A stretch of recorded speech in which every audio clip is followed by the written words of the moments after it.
Hello all, and welcome to another Sunday Q&A, this time recorded on Saturday afternoon, which is kind of late for me because the week has kind of run away with me a little bit, but there you go. Well, been a bit of a week on the channel, got to be honest with you. Been a bit of a YouTube education for me. I did a video last week on what the CX could do to help people run in rural areas. And it was inspired by one guy, an owner-driver, Tifioso Cornwall, comments on the channel, and it got a bit of a backlash. And I've got to be honest, I wasn't expecting it.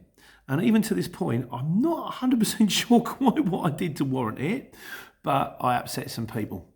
And so as a result of which, I've done another video on Monday in an attempt to apologise and try and put the record straight, and that just made the situation much worse.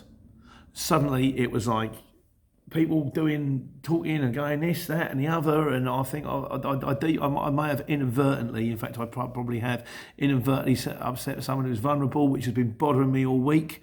But what I have learned is the best thing to do in these situations is, rather than try and put it right, let it go away, I think. I'm not 100% sure. I'd like to say a couple of things. Firstly, if I upset anybody, I'm sorry. I genuinely didn't mean to, and I'm thinking about one person and one person's spouse in particular. That has bothered me deeply. I regret it, and I genuinely apologise. It was never my intention. I kind of do these videos as like, just a bit of a comical fun, and hopefully they're helpful, but it doesn't always work out that way. Also, to everybody else who kind of supported me, thanks very much for your support. But what I kind of like, if you take it on board, I don't really want any infighting or anything. I can't really stop it, but I don't really want it. The truth of the matter is, I'm here. I'm sitting in front of the TV. I'm on the camera. I've put myself on the crosshairs, and I can handle it. I'm a big boy. I can eat, I can sleep and dress and wash myself, and I can sleep without the light on. And the truth of the matter is, if I don't want to look at the comments, or if I don't want anyone to see the comments, I could leave them up there. I can block people if I want to as this channel. I don't have to see them, and I don't have to leave them up there, but I try to give the channel as a kind of balanced view. Not everyone's a fan. People will put things up there which maybe not be complimentary to me, but at the same time they could be valid, as long as it's just not as long as it ain't my friends or my family, as long as it's not just something stupid or a direct assassination. And by the way, anybody who's putting on videos about women, sort of links to women, don't bother. I look at the channel all the time. It's going to be up there for about 20 minutes. I'm going to take it down. But yeah, if we could try and keep, it would be, I would like it personally if someone wants to have a go, let them have a go. It's fair enough, So on the subject of which, before leaving this, there's two comments I'd like to reply to. And then we're going to call it a day, okay? Now, AA Vans, who is a professional career, has been in the game a long time, was good enough to write a reply. I know I'm not his favourite person in the world, but it was a succinct reply, and I would like to, if I may, answer a few of your questions. So, or a few, I'd like, to talk about some of the points you made. He said, you got the wrong end of the stick, because I kind of said AA Vans thinks that I'm trying to put everybody out of business, which, as he said, no, I don't think that at all. And the guy's got an established business. As I understand it, he's doing all right, and I am. And besides, I don't want to anyway. I'm trying to work with people, not against them. But he says no. He said, what I meant to say was that your videos are not always true, factual, knowledgeable, or worth a watch. This is true. This is certainly true.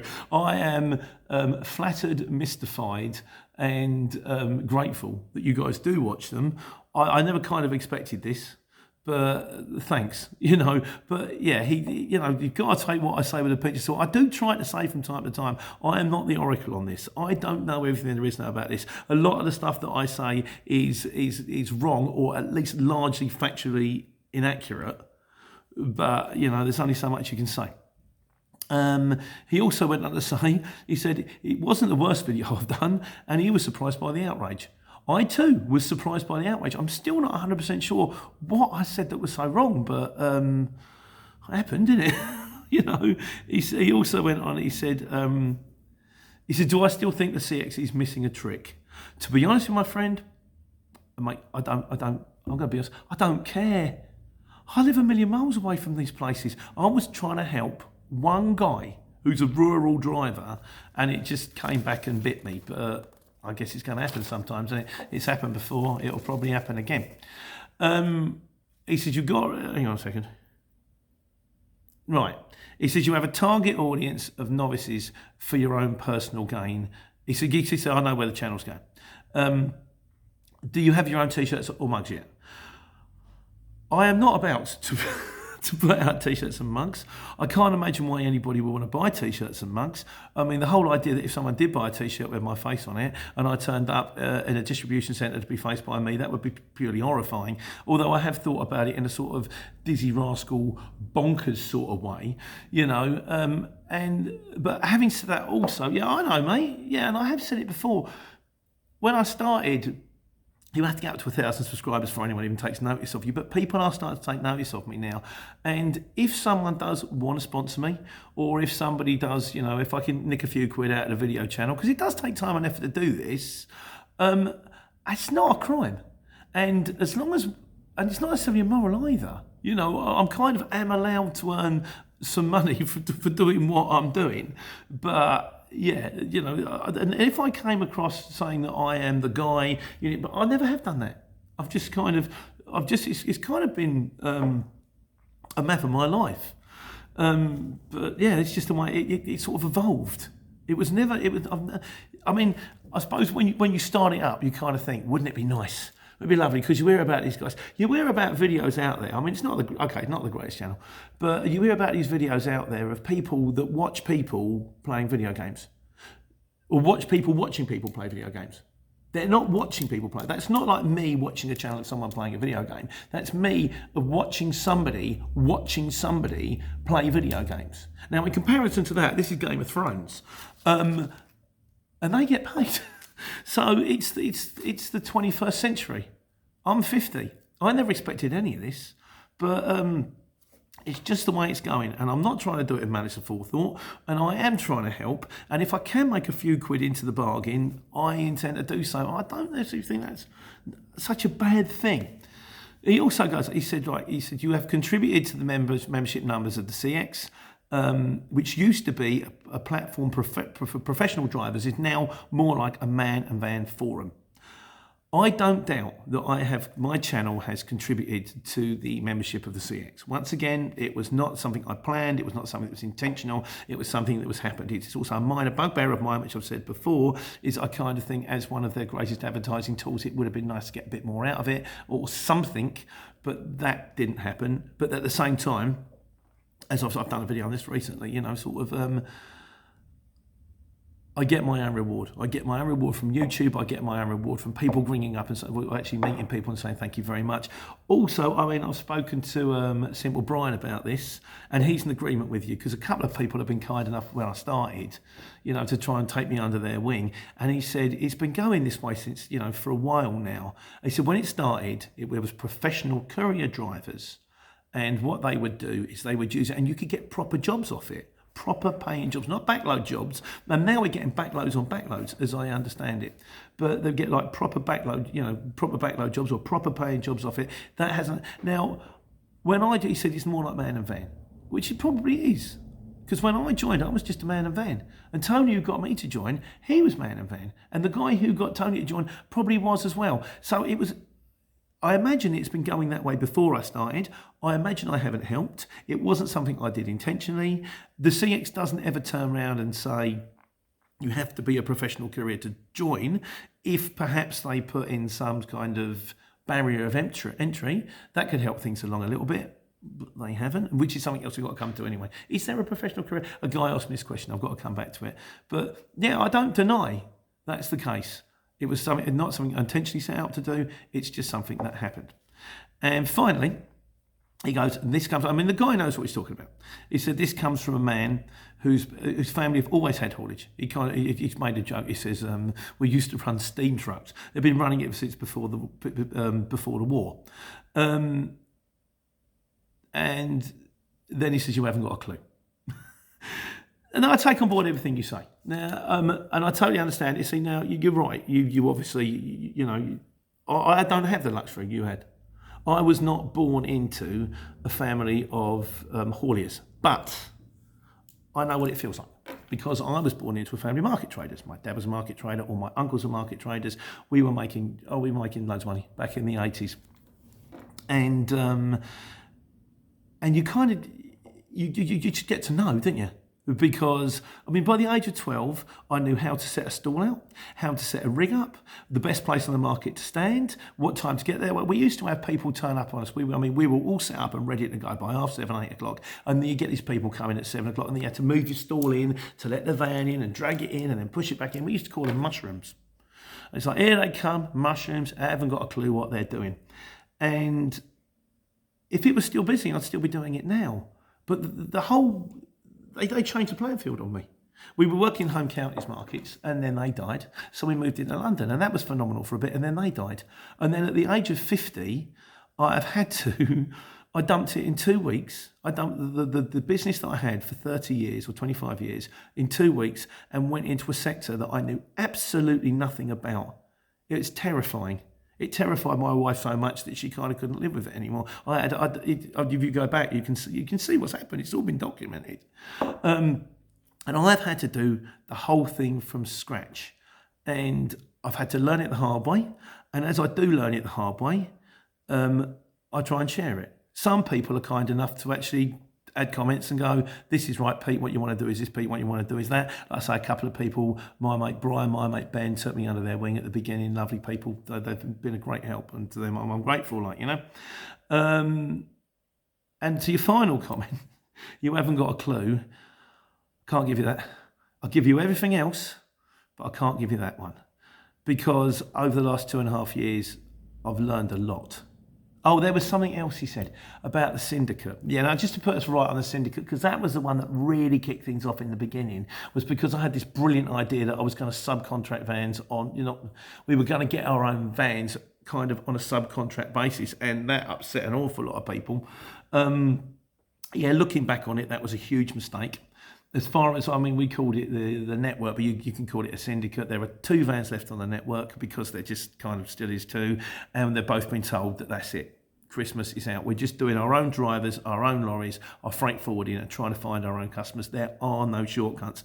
I've had to learn that. I've had to learn it the hard way. I will probably do a proper video explaining so other people don't try to get in the mess that I got into, because it's not just a matter of the fact that it upsets people. It doesn't work.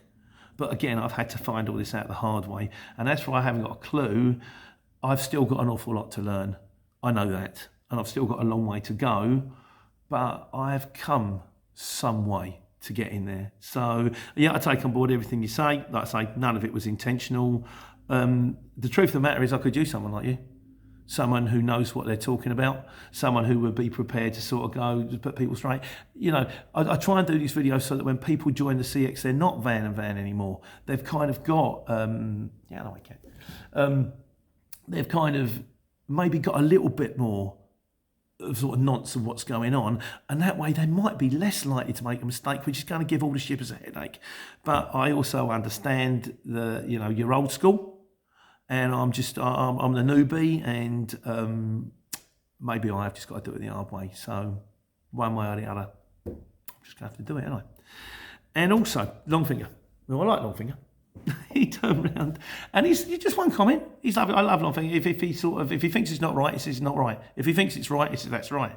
And he said, Peter, the reason you rattle people's cages is the fact that you tell people to come in and buy a Luton van and sort of run on a CX because it's good. It's I'm running on a Luton van. I'm on a CX. It's like, well, you shut up. I've got something good going on here, and I could really use somebody not broadcasting it. And yeah, I take on board that too. But you've got to bear in mind, mate, and it is true. But when I was doing it, I was saying what you want to do is get yourself a Luton van with a tail lift and work in the Milton Keynes area at the same time as I got myself a Luton van with a tail lift and was working in the Milton Keynes area. And there was always a little voice in the back of my head that says, you ain't doing yourself any favours here, Peter. What are you doing, idiot? You're encouraging the competition. That's logic. Historically, because I'd done it, I ended up with some decent contacts. I ended up with a partner. I ended up with a business. I've now ended up with an operator's license. I've ended up with free lorries. I've ended up with some freight forwarding. I've ended up with a video channel. So history is contradicting logic. And like I say, I never ever set out to hurt anybody. All I'm trying to do is help some people like me when they start to, just to try and make it easier for them. And if I can make a few quid along the way, I will. I'm not going to make no bones about it. But anyway, and if I have upset anybody, I'm sorry. I didn't mean to. And that's all I've got to say on the subject. So, other videos. Right, I did one about the steering wheel on the CF, on the speed control and all that kind of stuff. Matthew Smith says, if you want to build up the air in the engine in the morning, press the up switch on the steering wheel. It will bring up the revs. Right, firstly, guys, again, throwing myself out there. I need your help. How long do you run your van in the morning before you start driving?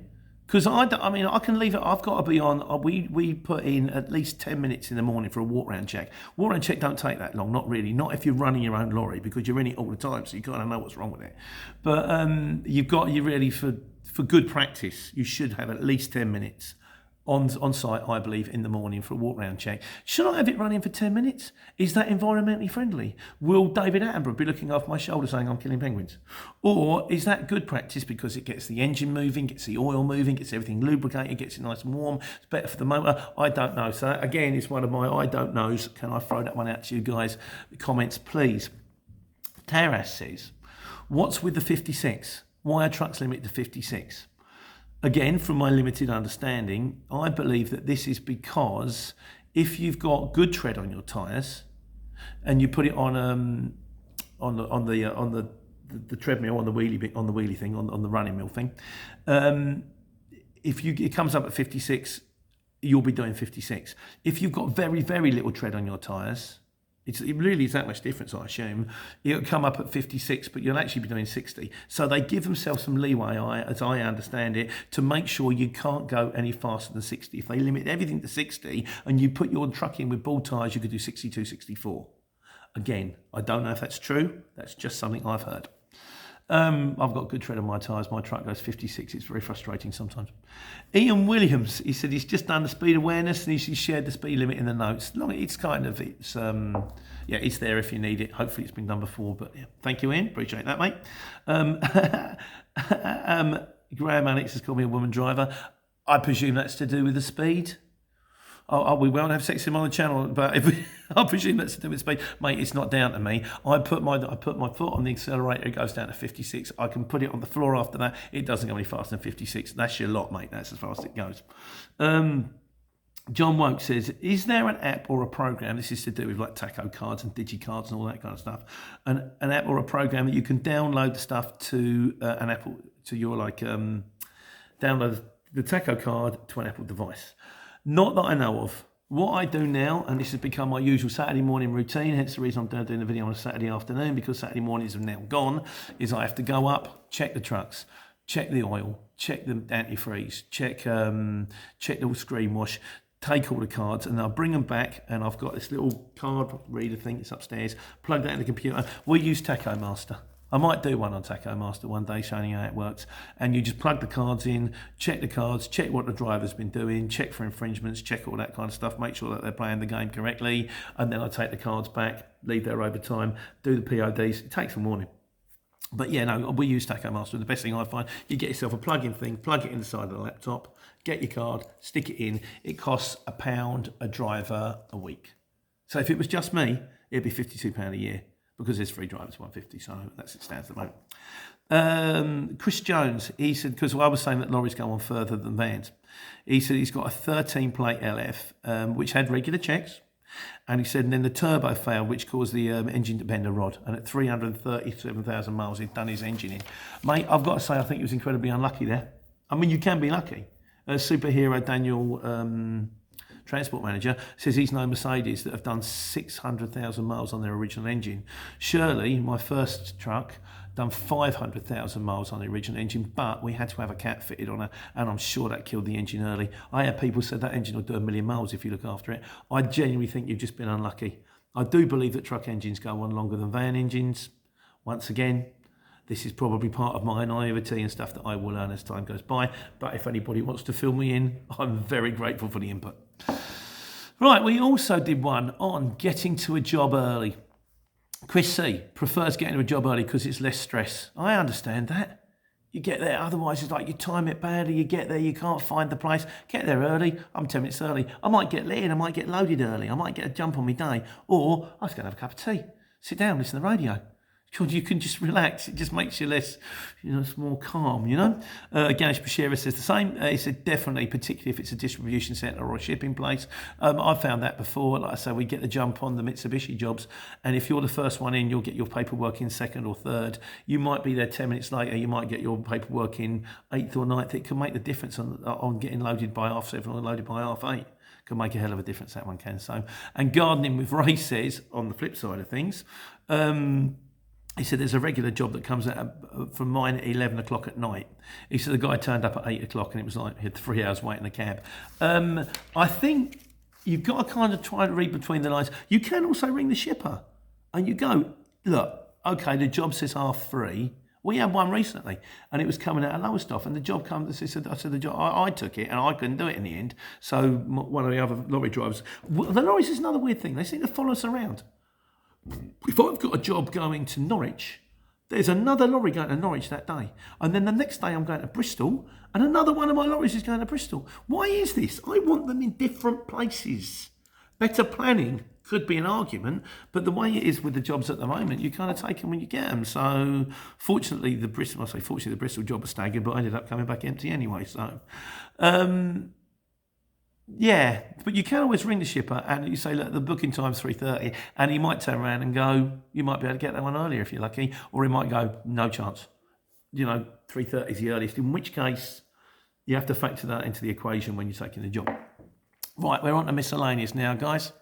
Dan, it's like 40, looking to join the CX in addition to local career removal work. Is there much work in Cumbria? Not so much. Said it before, look around you. If it's hills and trees, it's beautiful, but there ain't a load of work. If it's distribution centres, there's probably a lot more work. There's probably a lot more drivers, but some work is better than none. James Fick, he started watching the videos. He loved my plan to expand and would like to join. And Paul Wilkins also said he started with a Luton van. He said he's thinking about putting someone else on PAYE, but would it be stressful? Now, as I said at the beginning, we had this thing which upset a load of people, and I didn't know it was, and we tried running like a syndicate. I wouldn't recommend it. Like I say, I will probably do a video on that if I can handle the grief. Yeah, as for joining, we're finished, mate. Sorry, it's all straight down the line now. Our vans, freight forwarding, PAYE, own customers. You learn the hard way, but that's the way forward. Chris C. The trick with a high-vis waistcoat is to put it over your jacket. Because I had this thing about you try and put the high-vis waistcoat on, and you end up doing this because it ties itself up like spaghetti. The trick with the high-vis waistcoat is to put a jacket on. And it's fine in the winter, but in the summer, I'm not about to be sticking on my great big woolly coat with a great big the high vis over the top, which is why I'm thinking maybe Ian Merrick's idea about getting one of his padded G-lays is the way forward. As it was, mine turned up, it was a double extra large and it was huge, so I've had to send it back for a single extra large, which doesn't make me feel bad, which is cool. C11 Jans is the reason why Luton vans can see 7.5 ton jobs. It's another thing I've got. Because Al's got the ump a little bit about the fact that Luton vans can see 7.5 ton jobs. Because we're running lorries, but Luton vans can potentially bid on 7.5 ton van jobs. I can't really see how, but this is something I've got to talk to Al about, and I'm going to do it this week, and I forgot. He said the reason why 7.5 ton jobs Luton vans can see 7.5 ton jobs because you might have 2 Lutons, and when you can put 2 Lutons in, so say for example it's like 4 pallets, total of 2.2 tons. Theoretically, you can put 2 Lutons in, put 1.5 ton on each, and ship them both the same way. He said we put a job on the other day, and a guy quoted me 500 quid plus £1 a mile to run a 7.5 ton down to Brighton. He said instead I put it on 2 Lutons, it was cheaper and better. So there you go. S. Harrison. I want flasks. A man after my own heart. S. Harrison said, always had a flask for work. And he says, everybody will take the Michael out of me because I've got a flask. He said, but they're always the first ones to go, have you got an extra cup when the vending machine's broken? I've done it before because I've got the 2 little flasks, the 2 little Tommy Tippies, which fit neatly in the driver's bag, which is sitting there. And it's dead handy also because if for some bizarre reason you've got someone with you in the morning, I'll share it. Okay, I'll run out of tea halfway through the day, but it means I'll have one, you can have one. Nice. And it fits neatly into the front of the bags. So, Alexander Tababaski, sorry about that, mate. He said, Luton or panel van. I recommend the Luton every time. That's my personal preference. Everybody does it their own way. I like Lutons. RPAD. Do you have to be registered in Amazon to do Amazon hauling jobs? Yes. Yeah, there's two kinds of bits in Amazon. There's Amazon Flex, which they do in the car, and there's Amazon Relay, which you do in the truck. And you have to be registered with Amazon to do an Amazon haulage job. And once again, could be wrong here, but I believe that if you register with Amazon, and you have to have the Amazon Relay app, you can't subcontract those jobs out. So you say to Amazon, I'm doing this with my vehicles. And yet, jobs do appear on the CX for Amazon from Amazon Flex, and they will turn around to you and say, have you got the Amazon app? And you will appear as them. I still do them. Because a job's a job. It's not down to me. If the shipper gets found out for posting Amazon jobs on the CX, Amazon will have to take it out with the shipper. They won't be taking it out with me. That's my understanding. If anybody knows a little bit more about this, would appreciate the feedback. Right. Addy the Real Slim Shady, what is the going rate for an accountant? My accountant was mega cheap. My accountant was £350 a year. Having said that, that was just when I was a market trader. He's not up to speed for what it is, and he's retiring this year anyway. As soon as we get a new one, I'll let you know. But bless him, Howard. Happy retirement, mate. He's well into his 60s, so I wish him and his wife good luck, you know. We've done that one. That's cool. Corrigan 71. He says you're looking tired, Pete. I know, and it's the kind of tired I don't think you're ever going to solve with a holiday. But there you go. It's better than the alternative. Matt Hodges. Right, this was interesting. So I wasn't sure, and I'm still not 100% sure about this, but thank you, Matt. He said to clear your first 6 hours on a driver's break, you have to take 15 minutes. That will clear you for 6 hours as long as you don't top it up. So as I understand it, according to Work Time Directive, feedback please, within the first 6 hours, you've got to take a 15-minute break. Between 6 hours and 9 hours, you've got to have another 15-minute break. And between 9 hours and 12 hours, you've got to have another 15-minute break. So in the first 12 hours of your shift, you've got to have 3/4 of an hour, and then between 12 hours and 15 hours, if you're working that long, which you can only do 3 times a fortnight, you've got to have another 15-minute break. So basically, if you're working a 15-hour day, throughout that day, you've got to have 4 15-minute breaks, total in an hour. You can't work longer than 15 hours. Not without breaking the Work Time Directive, my understanding. What have we got? Jimbo, is it better to own your own truck or drive a lorry for someone else money-wise? Money-wise, it's better to own your own truck, but if you're only going to drive one truck, it's not worth the aggravation. You need to be running more than one because there's too many on costs. Transport manager, it's a big headache getting an operator's license. If you go, this is my belief. Some people might disagree with me, but I think if you're going to get a lorry, you either go hard or go home. That's the current thinking in the Van Gogh camp at the moment. Like I say, learning the hard way. I find out 6 months' time, chop the lorries by vans. You never know. Kevin Bladlock says, any work in Newcastle or Northumberland, it's kind of like Cumbria, mate. It's difficult, it's tricky. Look around you. If there's industrial sites, yes. If not, no. And Mountain Man says, who's cutting your onions? And he was very complimentary as well. I don't even know what that means, but thanks. So, in conclusion, another long one. There we go. Ian wrote one about windscreens. There's more of these. Hang on, we haven't finished yet. Sorry. Ian Merritt, quickly. I had a stone chip on Thursday morning, which then very quickly turned into a 3-inch crack. Has anyone paid for this protective film you can put on your windscreen? It's 250 quid, takes 2 hours to fit. He said, I'm not so worried about the windscreen. He said, I can't put the vans off the road till Wednesday. That's a bit harsh for a windscreen. I mean, I've got a stone chip on mine, which I should get done, but I haven't. I don't know. Again, what does everybody else do? I kind of figure you call the guy out and he puts the thing on the windscreen, goes like that, sprays it, and it solves it. I don't know. As for the protective film, 250 quid seems expensive to me. That sounds like 2 or 3. You know, if you've got a windscreen cover on your insurance, if you've got a £70 excess, that's like nearly 4 windscreens. I can't see that by myself, like, you know. But again, thoughts, please. Ismail DIY, how much per mile in a Luton van?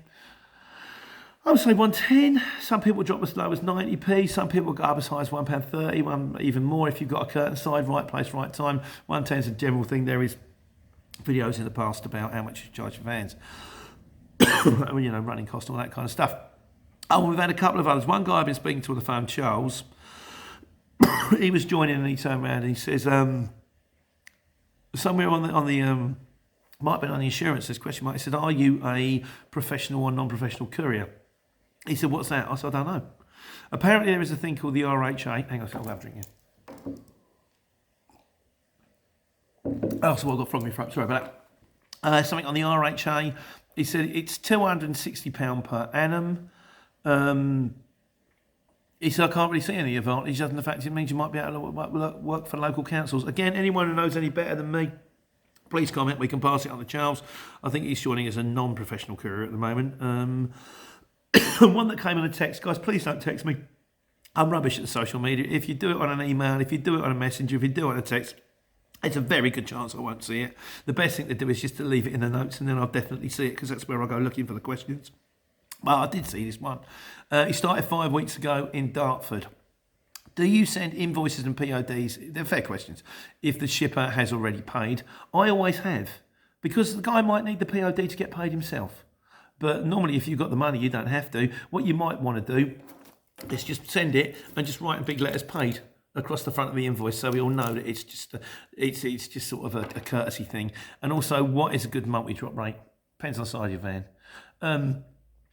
CX prices, $250 on a Luton for the day, probably about $125 on a small van for the day, as long as the miles aren't too heavy. Other than CX prices more, but you know, a bit more information would be out. It's not quite that straightforward on a multi-drop. So finally, in conclusion to my long Sunday video, Ian Merrick, he says, I can't believe that John Pertwee's car was been denied. Boo. He said, you'll be telling me the yellow submarine doesn't count next. No, it doesn't. These things do not count as high vis. Just because they're yellow doesn't count them as high vis. So thanks, but no, not allowed. Sorry. Liverpool man says, he says, I was feeling old at 33. Then Pete said he passed his test the day the year I was born. No, mate, you've got plenty of time left to work. The torture never ends. A long finger said, I meant to say this as well. He said, oh, by the way, what's with the Pandora bracelet? This is a blog bracelet, which is kind of like men's Pandora, if there is such a thing. Men's jewellery. That's an oxymoron, isn't it? That's kind of like sports personality. Yeah, that's like, yeah, I started ages ago. I think the missus said she kind of likes silver jewellery and leather jewellery on fellas. And then I ended up with, you know what happens? You end up with one, then you get another one. Then for Father's Day, then Christmas, you get another one. And I sort of, the kids kind of brought me in, everyone's brought me in through time and it's kind of built up and now I'm with it. I don't mind it. It's kind of cool. Now I've got the blog bracelet and we've got the, I'm not even sure what you call them things now. No, I can't remember. But you open them up and there's supposed to be loads of string. And I opened it up the other day. It's had 12 foot worth of string. It's not really even worth an effort, is it really? Paracord bracelets. I think Tom Hardy wears one in Mad Max. Couldn't get further away from him if I tried. And Arpad says, how do you increase the size of your search radius on the app? And that's the magic question. That's the magic question that pertains to the video that I should have done a long time ago and I've been meaning to do for ages. You know, like when you see a job on the app and then it says sold, it's gone. You think, how is that sold so quickly? There's an answer and there's a way around it. And I will do you a video, hopefully before Christmas. We call it my Christmas present. In the meantime, like I say, if everything kicked off, guys, try not to fight among yourselves. You call me what you like, but please try not among yourself. And then anyone I upset, I really didn't mean to. As always, thanks for the comments. I am just a humble mouthpiece with a big nose, with a big mouth and a big ears, who doesn't really know what he's doing, but hopefully I'm getting there because I need to learn how to take care and take money.